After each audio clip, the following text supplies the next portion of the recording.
Olá, meu amigo, minha amiga, seja mais uma vez bem-vindos aqui ao nosso canal. Mais uma informação muito importante, esclarecendo, tirando dúvidas e trazendo um conhecimento muito valioso aqui. Nós vamos falar de doenças, né, que não precisam de carência, né?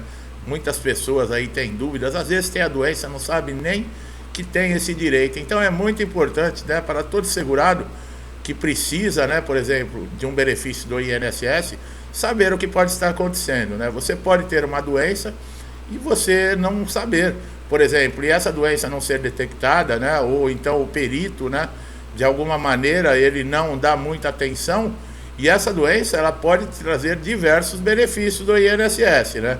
Ninguém quer estar doente, né, pessoal? Mas já que às vezes por uma infelicidade acontece, você tem que correr atrás dos seus direitos, tá? Agora, para você conseguir benefício do INSS, existem diversos requisitos, né? A carência é um deles, né? Ela é contada em meses, tá? E não em dias, como tempo de contribuição.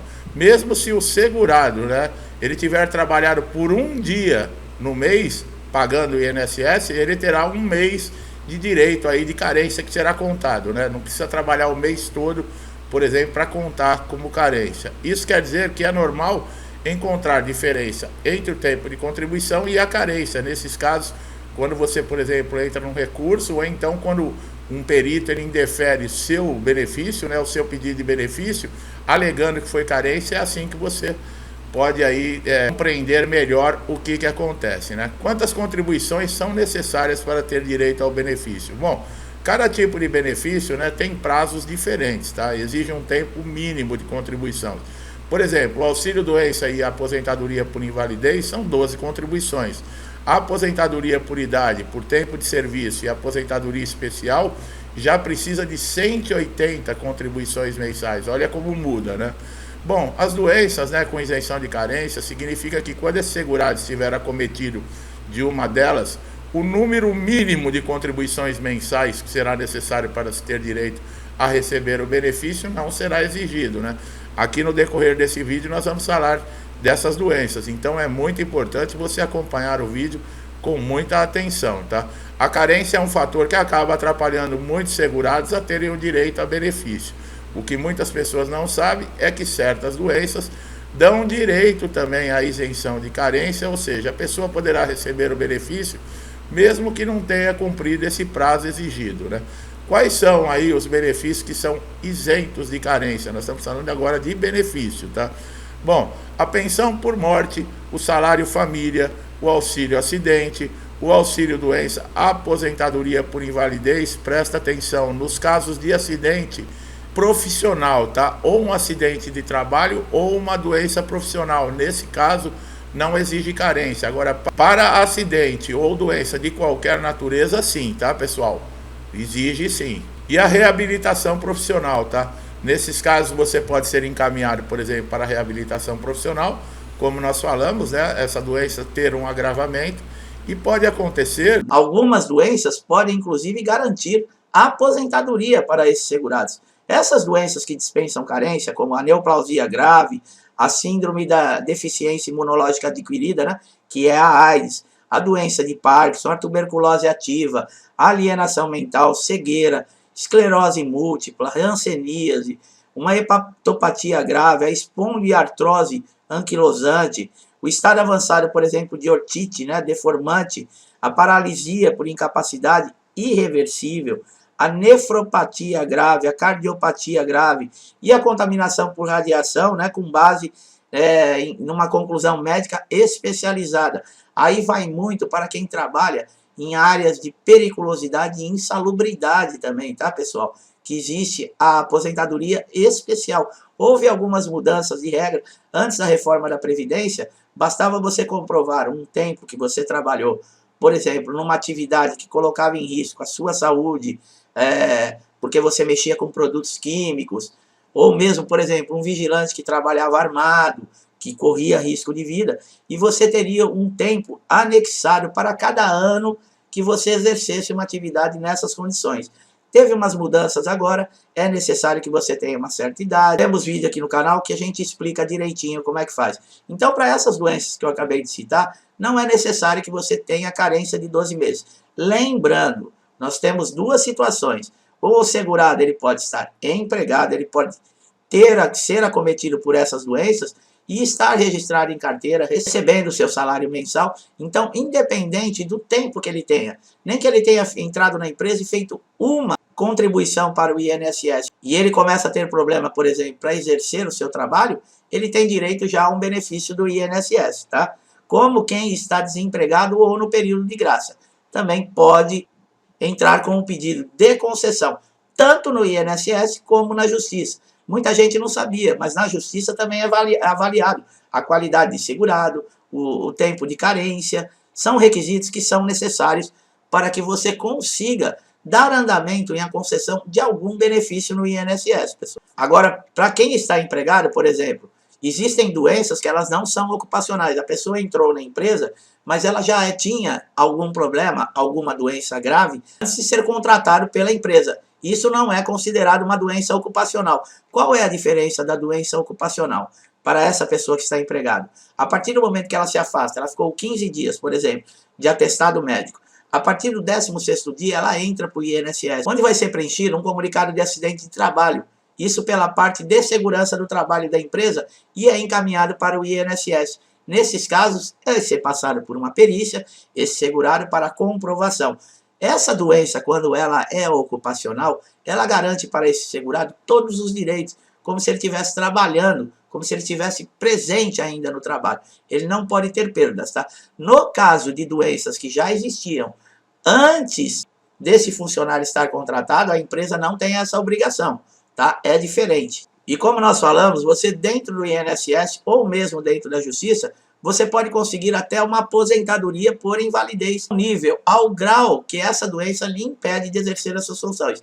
Lembrando sempre que nós falamos, não é a doença, no caso, que aposenta, nem mesmo é a doença que concede a esse segurado um auxílio por incapacidade temporária, que é o antigo auxílio-doença. Não, o que vai fazer com que esse segurado tenha a concessão desse benefício é o quanto essa doença o afeta para exercer a sua função. Existem muitas pessoas que têm esse tipo de doença e estão trabalhando no mercado. Por quê? Porque a doença ainda não os incapacitou para exercer as suas atividades. Agora, ela pode ter um agravamento devido ao seu trabalho, devido ao esforço físico que você faz. Essa doença pode ter um agravamento e isso também é levado em consideração.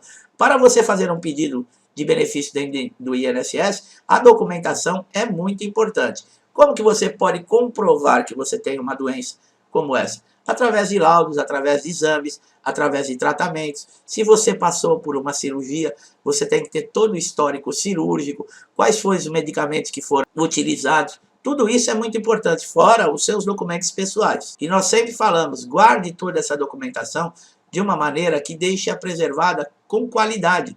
Porque se houver uma rasura, por exemplo, algum número ficou apagado porque deu umidade no papel, ficar ilegível, o INSS pode recusar esse documento e vai lhe dar uma grande dor de cabeça para você conseguir dar entrada, para você conseguir destravar todo o andamento desse processo para a concessão do seu benefício. Para esses benefícios, independente da doença, como nós falamos, tudo isso vai ser comprovado através de uma perícia presencial no INSS.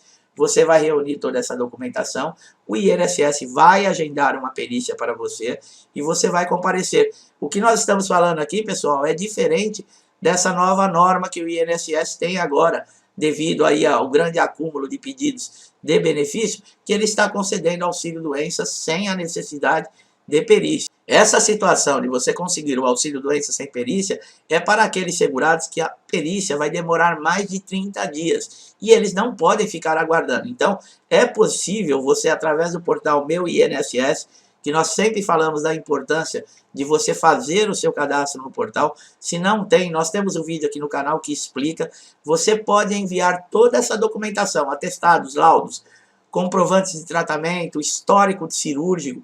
Você pode enviar tudo através do portal Meu INSS, sem aparecer na agência. No prazo, no máximo, de 10 dias, esses documentos serão analisados e o benefício vai ser concedido para você, a partir da aprovação dessa análise, por 90 dias. E os cálculos feitos para você receber um valor durante esses 90 dias, o INSS vai utilizar as suas últimas contribuições e tirar uma base, quer dizer, você não vai ter uma perda muito grande. É claro que muitas vezes você pode estar com essa doença, chegar na hora de uma perícia, que nós sabemos as dificuldades que temos quando fazemos perícia no INSS, os peritos não olham o documento, mal dão atenção para o segurado, parece que o segurado está ali pedindo um favor, e não é isso. Você pagou para ter direito a esse seguro. Se caso você ficar com algum problema de saúde e não conseguir exercer a sua função para levar o seu sustento para casa, o INSS é a garantia que você vai ter uma segurança, que você vai estar coberto para dar continuidade no sustento da sua família. Mas os peritos não entendem assim, muitos são prepotentes, arrogantes e humilham e tratam o segurado com muito desprezo. Caso você passe numa perícia, foi recusado, você vai pedir o recurso para o agendamento de uma nova perícia. Recusa novamente, procure a justiça. Na justiça, você vai abrir uma ação contra o INSS, o juiz, já vou adiantando logo, vai ser necessário toda essa papelada e você vai passar por uma perícia na justiça também. Mas é diferente. O juiz, ele tem peritos judiciais e geralmente eles são especializados nas áreas aonde se tem mais pedidos de benefícios. Por exemplo, a parte de ortopedia, né, a parte de neurologia, que são as que mais afastam as pessoas do trabalho. Então, você vai ter uma perícia de uma maneira diferente. E a perícia judicial, ela é um pouco mais atenciosa. O perito, ele costuma olhar a documentação, fazer pergunta, ele examina. Não é todos os casos, que nós já recebemos aqui reclamação aqui no canal, de pessoas que passaram por perícia judicial e foi igual a do INSS. Mas pode acontecer, na maioria das vezes nós não temos reclamação. Então você vai ter que utilizar toda essa documentação. O problema na justiça é que o processo vai levar, por exemplo, de 18 a 24 meses ou mais, dependendo de algum caso. Se transcorrer tudo bem, toda a documentação estiver em ordem, tudo certinho, o juiz pode acatar e rapidamente, no prazo de 18 meses, ele dá a decisão e pronto. E você começa a ter o seu recebimento de benefício no INSS, se a decisão, é claro, for favorável a você. Caso esse processo que você coloque não dê certo, você tem direito de pedir um novo requerimento pedindo um novo benefício. Mas você vai precisar atualizar toda a documentação, todos os seus laudos. Se a documentação anterior faltou algo, anexe, tá? Não tenha pressa. Pessoal, dentro do INSS, o que menos se pode ter é pressa, porque você tem que ir preparado para tomar canseira, para ser humilhado. Infelizmente, funciona assim. Então é isso, meu amigo e minha amiga. Eu espero que vocês tenham gostado desse vídeo, que essa informação tenha sido importante, trazido aí um conhecimento valioso, tirado as suas dúvidas. É muito importante você saber tudo o que acontece dentro do INSS, porque numa hora você pode precisar de uma informação e muitas vezes até isso é difícil você conseguir, tá? Porque as pessoas parecem que não se importam umas com as outras, principalmente dentro do INSS, né? Muitas vezes o segurado está com todos os requisitos, está com tudo certinho para conseguir o seu direito ao benefício e é tratado com desprezo, com humilhação. Mas existe para tudo uma solução, pessoal, só não existe para a morte, mas para o resto a gente ajuda, arruma um jeito, tá? E é para isso que nós estamos aqui, para ajudar você. Gostou do nosso trabalho? Dá um like aqui no vídeo, se inscreva no canal, ative o sininho de notificação para você sempre receber nossos novos conteúdos, tá? É de graça, não paga nada e você vai ser sempre beneficiado. Meu amigo e minha amiga que estão sempre aqui comigo, muitos desde o início do canal, ajudando, compartilhando, incentivando, meu muito obrigado, que Deus abençoe a sua casa, a sua vida, sua família, que todos nós possamos ter forças aí para lidar com as dificuldades que aparecerem, né? O mundo está complicado, mas com as nossas orações, com as nossas preces, pedindo a Deus, nós vamos superar, tá? Eu deixo a todos vocês um forte abraço e até os próximos vídeos.